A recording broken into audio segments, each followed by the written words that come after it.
Okay, guys, welcome back. Today we're going to go back to May of this year. 11 indicted in international fentanyl distribution conspiracy.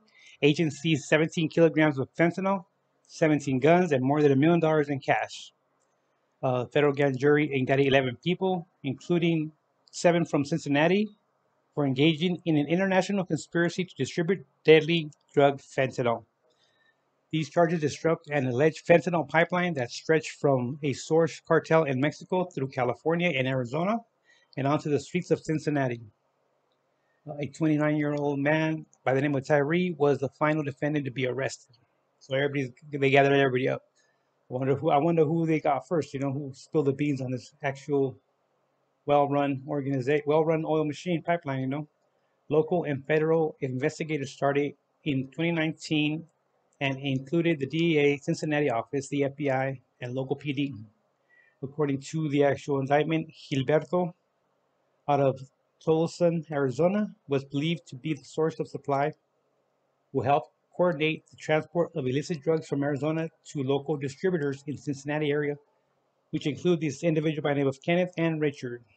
On Memorial Day weekend in 2020, investigators stopped cars driven by Georgina and Nancy in Cincinnati and allegedly found more than 4 kilograms of fentanyl hidden in the actual front bumper and wheel wells. Remember, they got pulled over by investigators.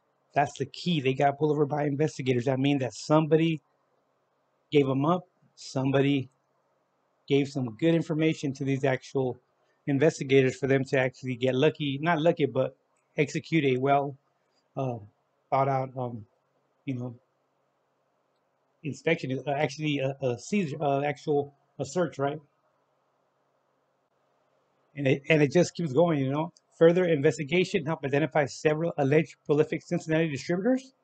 Execution of search warrants at several locations in Cincinnati area last October and November resulted in the seizure of more than 13 additional kilograms of fentanyl, at least 17 guns, and more than $1 million in drug proceeds.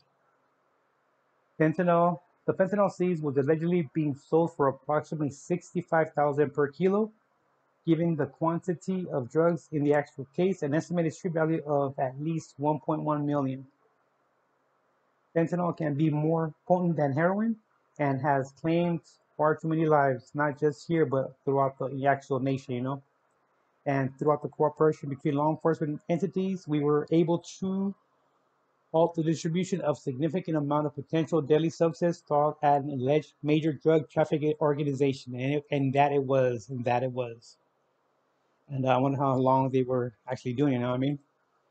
They are all going to get indicted on charges with conspiracy to possess with intent to distribute controlled substances.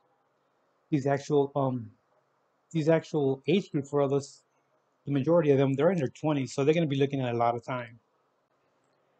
And that's how they were treating actual crack or actual coke.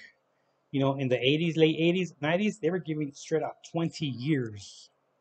20 years straight federal time, no half time, no good behavior. No, they were going for straight 20 years. And I mean, the youngest one was probably 23, and the oldest one probably anywhere 56. I think 56 is the oldest one. But they're not gonna entertain the fact that they're gonna try to rehabilitate you. No, they're not. They're going to give you the full 20 years because they need to send a message for the fact that people are dying. People are actually messing with poisons that can actually cause a lot of damage. And each of the defendants is being charged in a narcotic conspiracy. That right there in itself, right there, the word conspiracy is punishable by 10 years to up to life. So they don't even have to have any kind of actual evidence on you, any kind of actual fingerprints, any kind of video or actual wiretaps. No, just the conspiracy itself will get you plenty of time. Okay, guys, don't forget to like and subscribe.